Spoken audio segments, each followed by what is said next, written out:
was down and out, and ASP stepped in. I thought it was a joke. There would be nothing that I could give them that would compare with what they've given me.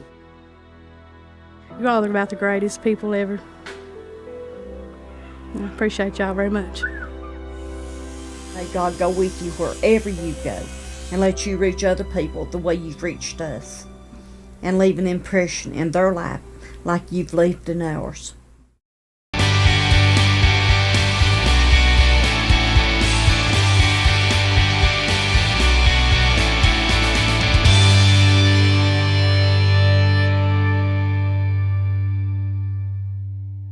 For the families ASP serves, hope for the future comes in many different forms.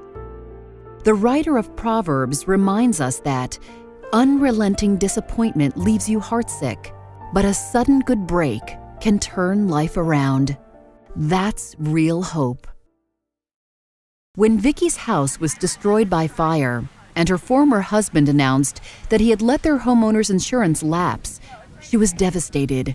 By the time ASP staff member Margie White first met Vicky, she was completely hopeless. Hopeless that her home could ever be restored. Hopeless that her family could ever be put back together. Hopeless that anyone really cared about her. I was running up against a brick wall. I mean, I had no way to go. And she looked at me and she said, "Yeah, we can do this."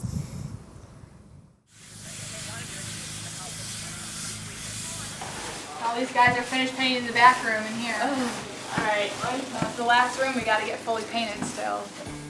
That was the first positive one sentence that I had heard since the house fire. When I first saw the living room, all the ceilings were falling through and half the floor had been chipped up and water damaged. It makes me feel good when I see these people. I mean, I hate to leave. You know what I'm saying? I mean, I would like to just hang around with them, but I get in the way. You know, I don't want to get in the way, and I don't want them to feel like they have to stop what they're doing to talk to me. Hope comes in many forms. Sometimes it's in the hand of a skilled worker with a hammer.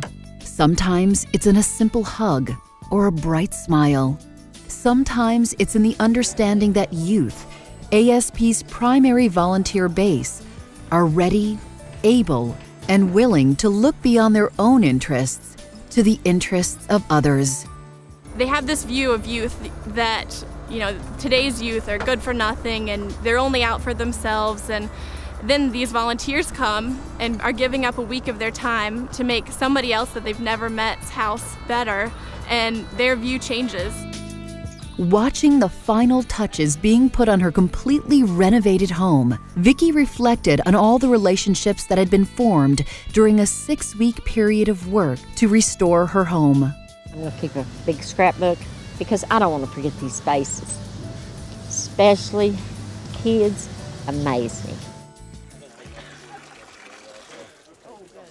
Among many amazing stories that could be told, the amazing connections of people in need with willing ASP volunteers is often beyond belief. It was a bad day, mister. We just lost everything. When the tornado hit, he was the person that went to help everyone else. Then we run down through here and hid in the bathroom, and I laid on top of Pam, covered her up. In about 30 seconds, it was over. He restored all the homes as much as he could down the street, and no one had helped him. All this right here where you're standing, it was gone. The roof, trusses, it was gone. And so we found a great opportunity to help someone who's been helping people. To some homeowners who first encounter an ASP staff member who shows up to offer free home repair assistance, the thought that ASP would do this for free is hard to believe. In the words of David, known fondly as Fat Boy to the volunteers who worked on his home, I thought it was a scam. But I thought it was like a scam, but it wasn't. He tells me he's in shock. Like, he can't even believe that this is happening to him. He just didn't know there were people out there like us, and you know, every group that's been there has been really great. Why our preacher asked us to here. You know, I said I didn't have the funding right now. I said, you know, I have to go paint a car to, you know, to buy the material, you know, and it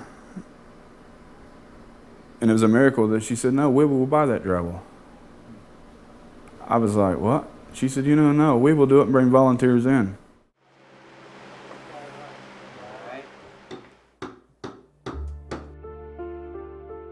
It's nothing but a miracle. I'm no Christian, you know. I got a good heart, but that ain't gonna get me to heaven. But ASP, I mean, it was unbelievable. Fat boy don't get tears in his eyes, but you see these tears, I'm telling you, it's awesome. When tornadoes tore through eastern Kentucky in the spring of 2012, the devastation was widespread. Among the hardest hit were Morgan and Magoffin counties, including the total destruction of the town of West Liberty and Salyersville, near where Fat Boy lives in Sugar Camp Holler. Because of the need, and due to the strong reputation of ASP in this area of Kentucky, moving summer centers into these devastated areas was possible. Jim, a pastor and neighbor of Fat Boy's in Sugar Camp Holler, was one of those whose home was severely damaged by the spring storms. When the tornado came, it raised the house up. When it done, it dropped it down about 3 inches, and then, you know, picked it all back up. Inside is a disaster, but so it wiped us out. Probably, I'm gonna say $250,000 damage on everything we had. Oh, they put the siding on, they put windows in, and they painting and whatever, you know, the general maintenance what needs to be re-put back. Put all the foundation, about half of the foundation back in. Little by little, hope is restored when ASP shows up. Hope in humanity, hope for the future, hope that life can indeed be turned around. Then just like Jim up the road, you guys helped him. And me and him was talking, you know, and I said, Jim, I said, I didn't know what I was going to do. He's like, what do you mean, Fat Boy? I said, didn't know what I was going to do before ASP come in. I said, that is just awesome. And he patted me on the back. He said, the good Lord works in mysterious ways.